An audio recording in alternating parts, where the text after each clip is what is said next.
Ce vendredi, la Française Sophie Anneau va prendre part à une mission spatiale de 8 mois au sein de la Station spatiale internationale. On va en parler avec vous, Cécile Galuccio, dans les Clés de l'Info. Bonsoir. Bonsoir. On va Anthony. retracer ce soir donc l'épopée des astronautes français. Commençons avec le premier programme spatial français qui remonte au début des années 60, c'est ça ? Oui, c'est le 19 décembre 1961 que le général de Gaulle décide de créer le Centre national d'études spatiales. Sa mission, placer la France dans le club des puissances spatiales. Objectif atteint le 26 novembre 1965 avec le lancement de Diamant A depuis l'Algérie. Ce jour-là, la France place son propre satellite en orbite. Il s'appellera Astérix, ça ne s'invente pas. Et Paris devient la troisième puissance spatiale mondiale après l'URSS et après les États-Unis. En 1973, le programme Ariane est lancé. C'est un projet français mais financé par les Européens. Ariane 1, 2, 3, jusqu'à Ariane 6 en 2014. Premier vol en juin 2024. La suite, ce sera Ariane Next qui devrait être exploitable dans les années 2030. Une nouvelle fusée pour diviser les coûts de lancement par 2. Et c'est à la fin des années 70 que la France commence à envoyer des hommes dans l'espace. Oui, tout commence en 1978 lorsque le président de l'Union soviétique, Léonid Brejnev, propose à Valéry Giscard d'Estaing de faire participer un Français à une mission spatiale dans une démarche de rapprochement amical et politique. Ce Français, regardez, c'est Jean-Loup Chrétien. Il sera donc le premier, le pionnier également, le premier Européen de l'Ouest, mais dans le monde, et seulement le 108e à aller dans l'espace. Le projet aboutit le 24 juin 1982 avec la mission PVH, premier vol habité. Jean-Loup Chrétien va alors mener une quinzaine d'expériences scientifiques dans la station spatiale russe Salyut 7. On le voit donc juste ici. En 1985, nouveau projet spatial. Cette fois, c'est Mikhaïl Gorbatchev qui propose à François Mitterrand un second vol. Et c'est à nouveau Jean-Loup Chrétien qui est donc choisi. Il est encore une fois juste ici. La mission décolle en 1988 vers la station Mir. Une mission de 23 jours marquée par une sortie dans l'espace pour le Français d'une durée de 5 heures et 57 minutes. Un record pour l'époque. Le Français fut également le premier non-russe et non-américain à effectuer une sortie dans l'espace. Et ensuite, tout s'accélère.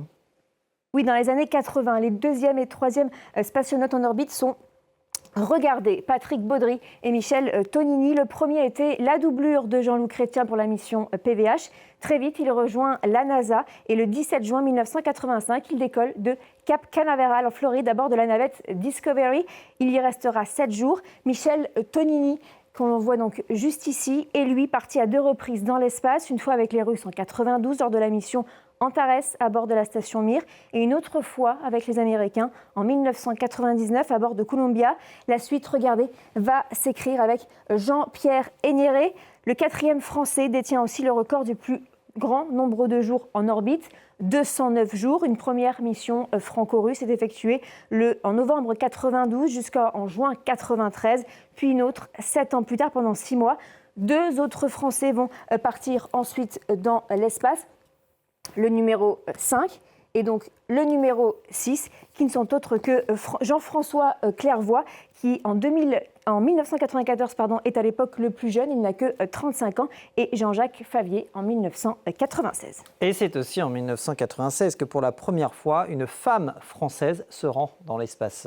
Oui, précisément le 17 août 1987. C'est donc la 7e qui porte les couleurs tricolores, Claudie Hénieré. Ce n'est autre que la femme du 4e homme, Jean-Pierre Hénieré, docteur en médecine. Elle a participé à la mission franco-russe Cassiopée à bord de la station russe Mir. Et en 2001, elle devient la première spationaute française à voler à bord de l'ISS. Elle est encore pour quelques heures seulement la seule française à être allée dans l'espace.